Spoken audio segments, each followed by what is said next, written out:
Vedeli ste, že cievna mozgová príhoda postihne na Slovensku ročne takmer 17 000 pacientov? Toho približne 1/3 zomrie a 1/3 prežije s viac či menej závažnými trvalými následkami. Moje meno je Barbora Hoďková a dnes sa budeme rozprávať o tom, čo cievna mozgová príhoda vlastne je, ako ju spoznáme a čo môžeme urobiť, keď ju spozorujeme. Na to, aby sme cievnu mozgovú príhodu pochopili, si musíme najprv uvedomiť úlohu kyslíka v tkanivách. Bunky vyžadujú prítomnosť kyslíka, ktorý premieňajú na energiu potrebnú na svoje fungovanie. Bunka používa kyslík a glukózu na výrobu ATP, teda adenozín-trifosfátu, základnej energetickej jednotky buniek. Bez kyslíka a glukózy bunky nie sú schopné vytvárať ATP a zomierajú. Určite ste sa už stretli s pojmom srdcový infarkt. Ide o podobný patofyziologický mechanizmus, aký vzniká pri mozgovej príhode. Ak sa tepna v srdci zúži alebo zablokuje, do srdcového svalu prúdi menšie množstvo krvi a teda aj kyslíka. Ak včas nezasiahneme a príčinu neodstránime, nedokrvenie svalu nakoniec spôsobí infarkt.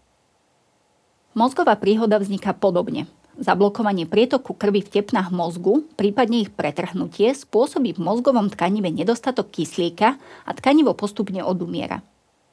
Najcitlivejšie je tkanivo nachádzajúce sa v bezprostrednom okolí uzavretej cievy. To zomiera prakticky okamžite. Naším cieľom je ale zachrániť okolité tkanivá, ktoré pri včasnom poskytnutí liečby môžu normálne fungovať. Práve preto je pri cievnej mozgovej príhode čas najdôležitejším faktorom. Závažnosť cievnej mozgovej príhody určuje mnoho faktorov. Úlohu zohráva to, ktorá časť mozgu je postihnutá, to, aká je veľkosť upchatej cievy a najmä to, aká je dĺžka trvania nedokrvenia. Všetky tieto faktory ovplyvňujú následnú liečbu.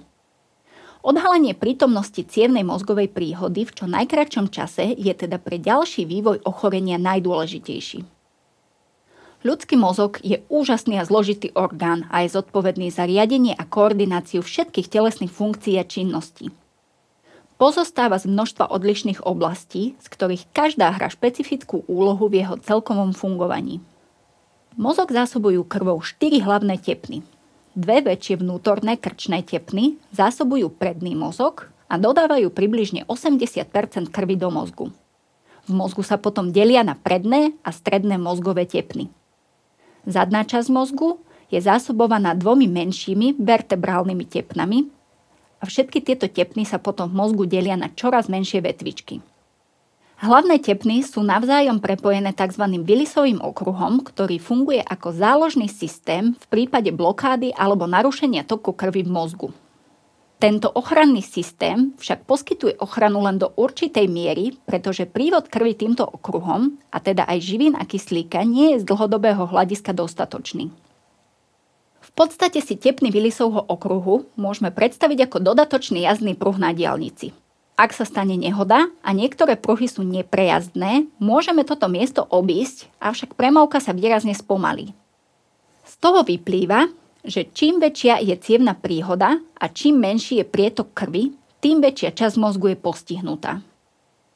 Rôzne časti nášho mozgu sú zodpovedné za rôzne fyziologické funkcie, a každá z týchto oblastí môže byť postihnutá cievnou príhodou.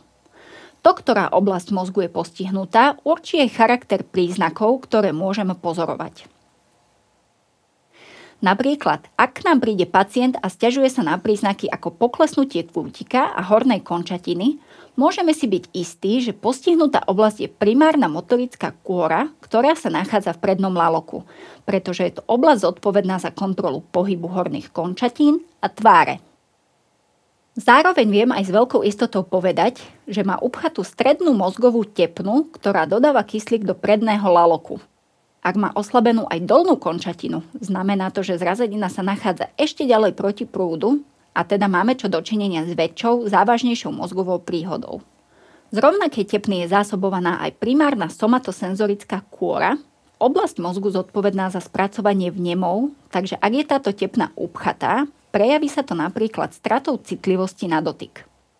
Je teda pravdepodobné, že takýto pacient bude mať poruchu senzorických aj motorických funkcií, pravdepodobne na horných končatinách a tvári.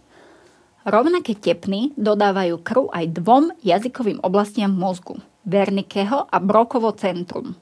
Ich upchatie teda sprevádza ďalší typický príznak, a to porucha reči. Wernickeho oblasť je zodpovedná za porozumenie toho, čo počujeme, zatiaľ čo Brockova oblasť sa stará o vytváranie reči.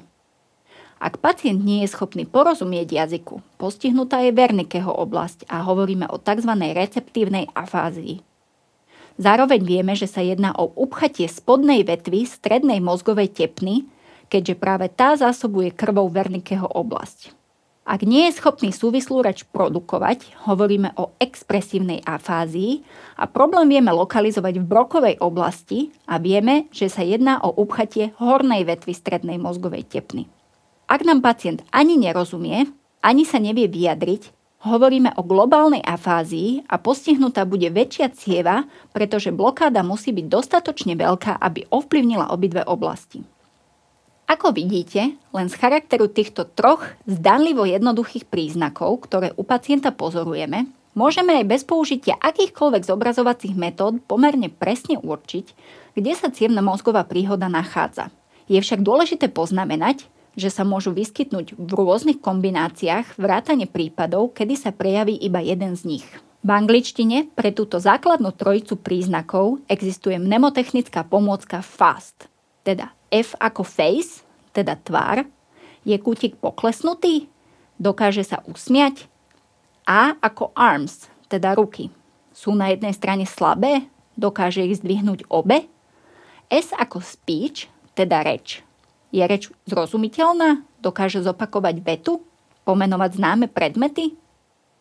A T ako time, teda čas. Čas je pri cievnej mozgovej príhode kľúčový. Ak spozorujeme ktorýkoľvek z týchto príznakov, je potrebné okamžite kontaktovať záchrannú zdravotnú službu na čísle 155. Opis príznakov, o ktorých sme hovorili vyššie, sú dôležitou súčasťou komunikácie s operátormi linky 155, pretože im pomáhajú správne zvoliť vhodnú posádku. Tá sa vás po príjazde bude pýtať ďalšie otázky, ako napríklad: kedy sa prejavili prvé príznaky? Aké lieky pacient užíva? Lieči sa na nejaké ochorenia? Tieto informácie sú nevyhnutné pre správne rozhodnutie lekára o začatí liečby. Po prijatí do nemocnice je neodkladne realizované CT mozgu, ktorého hlavným cieľom je určiť typ cievnej príhody.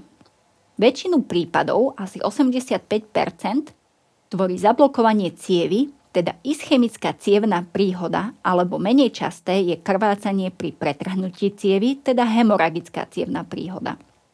Je veľmi dôležité ich rozlíšiť čo najskôr, pretože sa výrazne líši aj ich liečba. Hemoragické cievne príhody vznikajú, ak cieva náhle praskne a spôsobí krvácanie do mozgu. To môže byť vnútromozgové krvácanie, teda do samotného mozgového tkaniva, na podklade vysokého tlaku, užívanie drog či nadužívanie liečiv riediacich krv. Subarachnoidálne krvácanie je krvácanie do obalov mozgu, rozdiel je v podstate iba v lokalite. Tieto príhody majú vyššiu úmrtnosť.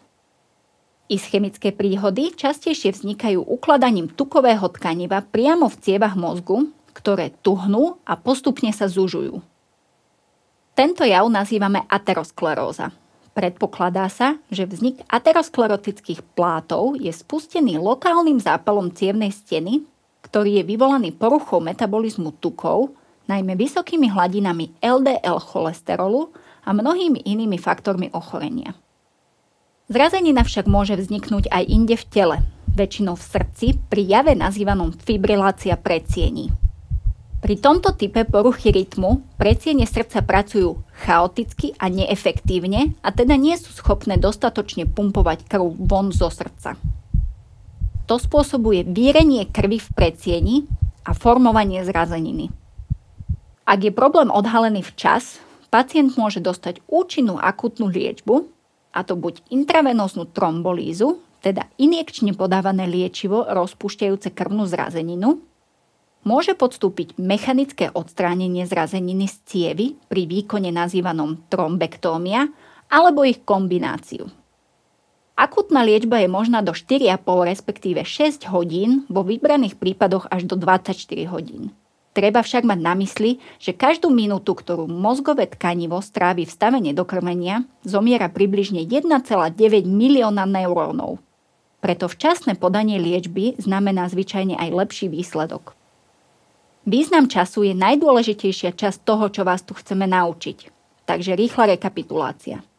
Pre nás neurologov je čas trvania príznakov dôležitý pre rozhodovanie, akú môžeme podať liečbu. Čo to však znamená pre pacienta? Preňho to môže byť deliacou čiarou medzi návratom k normálnemu, často plne funkčnému životu a smrťou alebo doživotným upútaním na lôžko. U niektorých cievnych príhod príznaky spontánne odoznejú do 24 hodín. Vtedy hovoríme o tzv. Prechodnom nedokrvení mozgu, pri ktorom príznaky niekedy trvajú iba niekoľko minút. Skoré vyšetrenie špecialistom je však rovnako nevyhnutné ako pri plne rozvinutom ochorení, pretože hrozí vysoké riziko nezvratnej cievnej príhody. Cievne príhody zvyčajne postihujú najmä ľudí nad 65 rokov, avšak v poslednom čase sa stretávame so stále mladšími. Naša najmladšia pacientka mala v čase prvej porážky iba 26 rokov. U nich sú príčiny vzniku ochorenia odlišné. Stretávame sa s poruchami zrážania krvi, ktoré môžu byť vrodené alebo získané, napríklad pri rôznych onkologických ochoreniach či patologických odchýlkach v cievnom systéme. U väčšiny pacientov je však spoločným menovateľom výskyt jedného či viacerých rizikových faktorov. O tom, ako náš organizmus poškodzujú a prečo je to významné z hľadiska chorobnosti, budeme hovoriť v ďalšom videu.